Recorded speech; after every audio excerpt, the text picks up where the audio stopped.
हे मसाला शेंगदाणा किती कुरकुरीत झालेले आहेत याचा तुम्ही आवाज ऐकू शकता। ह्या चटपटीत मसाला शेंगदाण्याचा तुम्ही आवाज ऐकला असेल। चला तर मग ही रेसिपी आपण पुढे पाहूया।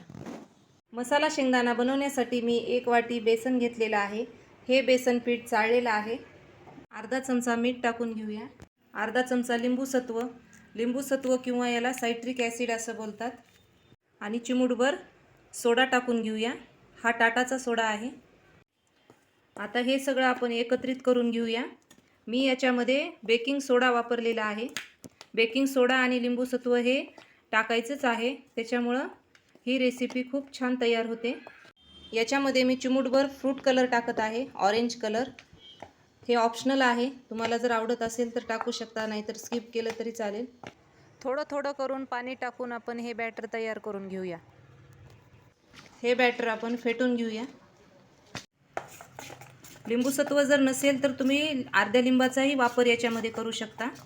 आपल्याला लिंबूसत्व फक्त चटपटीत होण्यासाठी टाकायचं आहे आणि सोड्याचा वापर हे कुरकुरीत होण्यासाठी करायचा आहे। याची कन्सिस्टन्सी तुम्ही पाहू शकतात। इतपतच असं पातळ तयार करायचं आहे हे बॅटर। आता ह्या बॅटरमध्ये आपण ही शेंगदाणे असे टाकून घेऊया। शेंगदाणे ही साफ केलेली असावीत। आता हे साधारण आपण 15 ते 20 मिनिटांसाठी हे असंच झाकून ठेवूया। मसाला शेंगदाण्याचं बॅटर भिजेपर्यंत आपण त्यासाठी लागणारा मसाला तयार करून घेऊया। त्याच्यासाठी मी हे काश्मीरी लाल तिखट घेतलेलं आहे, आमचूर पावडर, मीठ, तुम्ही हवं तर सेंधव मीठही याच्यामध्ये वापरू शकता, धनेपूड, चाट मसाला, मिरे, लवंग, दालचिनी। आता हे आपण सगळं एकत्रित करून मिक्सरच्या साहाय्याने याची पावडर बनवून घेणार आहोत। हे मसाला शेंगदाणा चटपटीत होण्यासाठी मी अशी याची पावडर बनवून घेतलेली आहे मिक्सरच्या छोट्या भांड्याने। तेल मी गरम करत ठेवलेलं आहे। आता आपण मसाला शेंगदाणा तळून घेऊया। हे असं तेलामध्ये सोडायचं आणि गॅसची फ्लेम हे शेंगदाणे मोकळे करेपर्यंत आपण ही गॅसची फ्लेम कमीच ठेवायची आहे। हे असं उलटण्याच्या खालच्या साईडनी आपल्याला हे असे मोकळे करून घ्यायचे आहेत।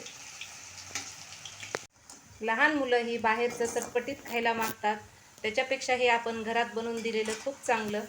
ही रेसिपी तुम्ही घरी करून अवश्य पहा। माझे जर व्हिडिओ तुम्हाला आवडत असतील तर लाईक करायला विसरू नका। जास्तीत जास्त तुम्ही तुमच्या मित्रमैत्रिणींना शेअर करा। चॅनलला जर तुम्ही अजून सबस्क्राईब केलं नसेल तर पटकन सबस्क्राईब करा। हे मसाला शेंगदाणा आपण आता निथळून घेऊया। हे मस्त असे तळलेले आहेत। आपण परत आता दुसरी बॅच तळून घेऊया।